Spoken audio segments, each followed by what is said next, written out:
His first garden was not much bigger than a grave. At boarding school in Brienne-le-Château, between the ages of 9 and 15, Napoleon di Buonaparte was allocated a small plot of land. He could sit or lie down in it, learn to grow flowers and a few vegetables, nothing more. Other boys had similar allotments, lined up in rows like beds in dormitories or barracks. The school was one of 12 sponsored by the French state to prepare pupils for the military academy in Paris. It was run by monks, les Minimes de Brienne, who considered gardening an educative pastime, which would supplement the curriculum of French, Latin, mathematics, history, geography, music, drawing, and fencing.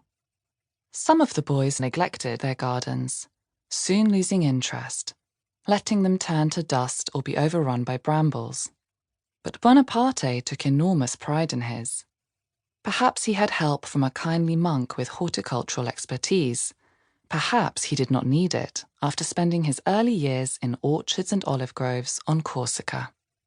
He spoke French poorly, with a thick Corsican accent. He pronounced his own name Napoleon, so his peers nicknamed him La Paille au Nez, straw nose. He was homesick. He missed his parents and their house in Ajaccio, the room he was born in, and the gardens he had played in with his siblings before being sent away to school. To be deprived of your childhood room, of the garden in which you roamed in your early years, not to have a personal home, is to have no homeland, he later claimed. He longed for the Corsican terrain, sea, sky, and climate. The winters in Champagne were hard.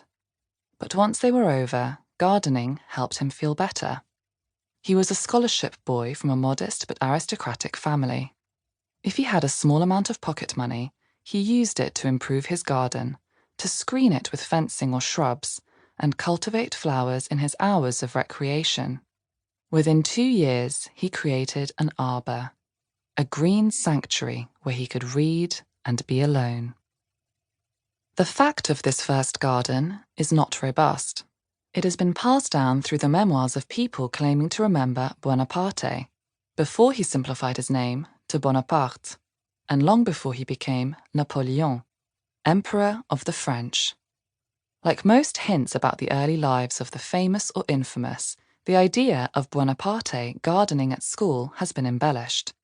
Some suggest that Buonaparte's appropriative and expansionist ambitions were already evident when he took over the neglected plots on either side of his own and tripled the size of his garden. In the book based on his failed play about Napoleon, the novelist and playwright Alexandre Dumas, whose father was a general in Napoleon's army, imagined him alone in his garden, arranging pebbles in military order.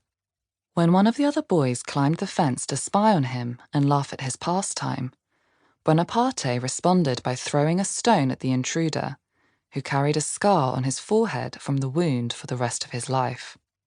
25 years later, Dumas' story goes, when the Emperor Napoleon was at the peak of his power, he recognized his former schoolfellow as a general-in-chief that I struck on the head. Dumas was building on the memoirs of Louis-Antoine Fauvelet de Bourrienne, who was born the same year as Bonaparte in 1769, was at school with him in Brienne-le-Château, and afterwards became his private secretary. Bourrienne's accuracy and veracity have long been questioned, not least because he relied on ghostwriters to turn his notes into published memoirs. While Bourrienne mentioned Bonaparte's enjoyment of outdoor recreation and his dismay when snowfall prevented him from gardening, he did not suggest that the fence Bonaparte erected was tall and substantial enough to be scaled by a schoolboy, or that inside that fence Bonaparte was already practicing for war, marshalling pebbles like soldiers.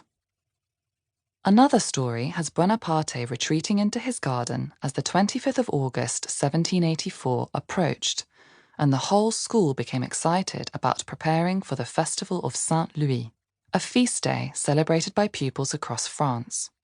The monks allowed boys who were 14 or over to buy small amounts of gunpowder to use in miniature cannon and pistols. No one spoke of anything else. Guns and petards were cleaned in anticipation. A banner celebrating the 30-year-old reforminded king who had been crowned in 1774 was strung across the facade of the school, proclaiming "À Louis le XVI, notre Père," to Louis XVI, our father. But on the day itself, Bonaparte played no part in the celebrations. He had recently turned 15. He could have sourced some gunpowder and joined in with his peers, but instead he chose to spend time in his garden. That evening, around 9 p.m., he was disturbed by a party of 20 or so boys who had crowded into an adjacent plot to set off a firework. Embers fell from the sky and ignited a box of gunpowder on the ground, which exploded and caused a stampede into Bonaparte's garden. He was enraged at the destruction, all the trampled plants and flowers, and chased the intruders back out of his plot, brandishing a gardening tool like a pike.